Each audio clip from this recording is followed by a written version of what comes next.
गोसोखांथाव सान दिनै 36थि जोंनि मुंख्लं सान दिनै जों फालिदों दिनै जोंनि फार्स्ट मार्टियार्स जोंनि फार्स्ट मुंख्लं सुजित नार्जारि बिथाङा दिनैनि दिनावनो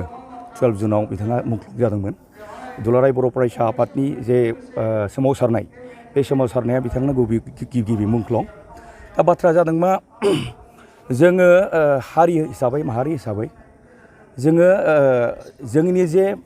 जायफ्रानोखि सेक्रिफाइस होदों सुप्रिम सेक्रिफाइस होदों बे सुप्रिम सेक्रिफाइस होग्राफोरखौ बर'नि थाखाय हारिनि थाखाय हारि जौगानायनि हारि रैखाथिनि जाय बिथांमोना गावनि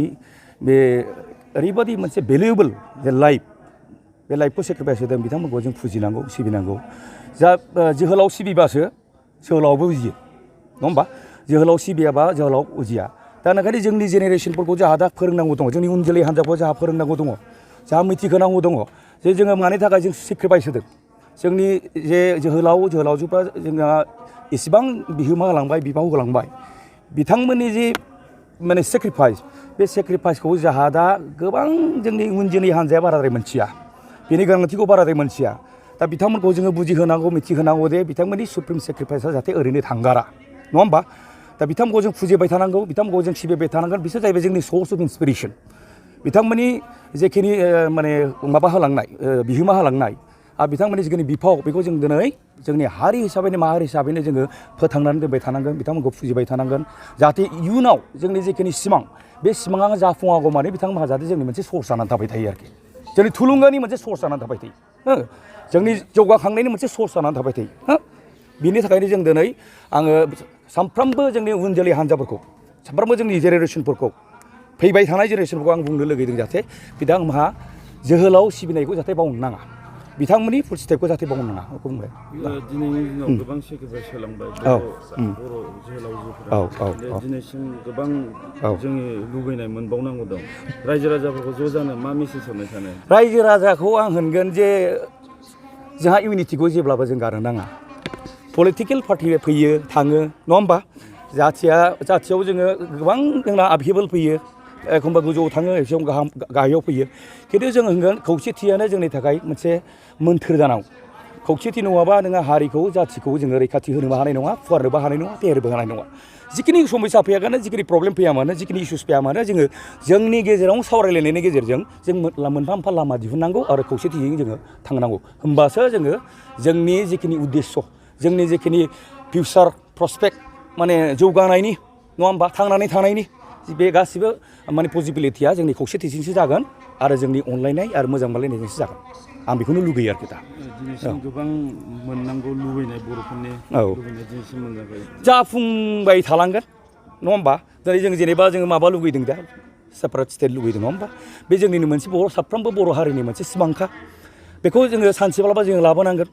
आरो सानसेब्लाबो जुदि लाबोनांगोनबा जेनेबा ममेन्टामखौ जोङो दोनबाय थानांगोन नङा होमबा दिनै मोनसे लाथ'लायबाय मोनसे समाव बिएसि मोनदोंमोन मोनसे समाव जोङो माबा मोनलायबाय नङा होमबा जोंना मा होनो बिटिसि मोनलायबाय बिनि उनाव जों दा बिटिआर मोनलायबाय स्टेप बाय स्टेप जों थांबाय थानांगोन नङा होमबा थांनानै जोङो जोंनि माने जिखिनि सिमां बेखौ जों जाफुंहोनांगोन 1887 बर'नि बिफा उपेन्द्रनाथ ब्रह्म बिथांनि जि बर' माहारिया सिनायथिनि थाखाय रैखाथिनि थाखाय आरो जोंनि आलादा रायजो बड'लेण्ड डिमान्डखौ लानानै जि सोमावसारदोंमोन आरो बे सोमावसारनाया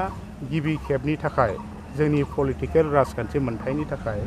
बड'फानि गोख्रों दैदेननायजों गुवाहाटियाव थानाय जर्ज फिल्डआव दिनैनि दिनाव सुबुं गौमा जादोंमोन आरो बे सुबुं गौमायाव सारा आसामनि रायजो राजाफ्रा खना खनलानिफ्राय फरायसा फोरोंगिरि समाज रायजो राजा इन्टेलेक्सुयेल दैदेनगिरि बयबो बाहागो लाहैदों थांखिया बेनोल' जोंनि राव हारिमुखौ लानानै जोंनि सिनायथि आरो जोंनि रैखाथिनि थाखाय बर' हारिया आलादायै उदाङै रायजो जानो थाखाय आलादा रायजो बिनानै सोमावसारदोंमोन आरो बेवहाय जोंनि गिबि बड'लेण्ड मुंख्लं सुजित नार्जारि बिथाङाबो बाहागो लाहैदोंमोन नाथाय दुखुनांथावै बिथाङा न' फारसे फैफिननायाव नलबारि डिस्ट्रिक्टनि सिङाव थानाय जि टिहु सक बेवहाय जोंनि बर' हारिनि जायफोरनाखि हेंथा सुथुर बिथांमोननि गाग्लोबनाय बिथांमोननि बासाव आक्रमण खालामनायजों सुजित नार्जारिया बड'लेण्डनि थाखाय गिबि मुंख्लं जायो आरो दिनै सुजित नार्जारिया मुंख्लं जानाया जोंनि बर' हारिनि थाखाय दिनै मोनसे जारिमिन जालांबाय। बिथाङा बर' हारिखौ मोजां मोननो थाखाय, बर'नि राव थुनलाइखौ बर'नि रैखाथिनि थाखाय खामानि मावनो थाखाय बिथांनि जि मोनसे सुप्रिम सेक्रिफाइस बियो जोंखौ दिनै थुलुंगा होलांदों। बेनिखायनो बिथांनि मावनाय, बिथांनि जि मोनसे सेक्रिफाइस बेखौ जों दिनै बर' सुबुङा गोथाङै थानानै जों बावनो हानाय नङा। बे बाथ्राखौ जों दिनै रायजो राजानि गेजेराव मेसेज होनो हादों आरो बिथांमोना जोंनि बर' हारिनि इयुननि थाखाय जोंनि मोनसे लिगेसि आरो जोंनि फुंखा जानानै थागोन आरो बिथांमोननि सानस्रि सान्थौखौ लानानै बर' माहारिया इयुनाव जोंनि रैखाथिनि थाखाय, सिनायथिनि थाखाय आरो थामोन्थानि थाखाय जों गोख्रोङै खामानि मावनांगोन। बर' माहारिनि गासैबो सेक्सननि सुबुंफोर जों बिथांमोनखौ खावलायदों। गोबां बर' हारिखौ जों नाख्रेबजादोंमोन, सुसिजादोंमोन, नासयजादोंमोन। दा बेनिफ्राय उदां मोननो थाखाय जि मोनसे सोमावसारबाय आलादा रायजोनि मुङै, नाथाय बे सिमाङा दिनैबो मोगथाङाव जाफुङाखै। अबसे जोङो 100% जोंनि लुबैनायखौ बा डिमान्डखौ मोनाखैब्लाबो बिनि सेर सेर दिनै बर' माहारिया जोंनि गोबां जोहोलाव जोहोलावजो मुंख्लंफोरनि थैनि बेसेनजों, बिथांमोननि बावसोमनायजों दिनै जोङो मोनसेनि उनाव मोनसे जों गोदान गोदान मोनसे स्टेप बा जांख्लाखौ जों दिनै गाखोनो हादों। नाथाय बेनो जोंनि थाखाय थोजासे नङा आरो फैबाय थानाय समाव जोंनि जि आल्टिमेट जि मोनसे गल डेस्टिनेसन बेहाय मोनहैनो थाखाय जों बर' माहारिया खौसेयैनो जों खुनु डिफारेन्स गैयालासिनो, खुनु गावजों गाव डिमट गैयालासिनो मोनसे मेन्टेलिटिजों जों बर' आरो बर'आ थांनानै थानांगौ बे सिन्थाजों खामानि मावलांनांगोन। बेखिनिखौनो दुलाराय बर' फरायसा आफादनि मावथि जानानै जों दिनै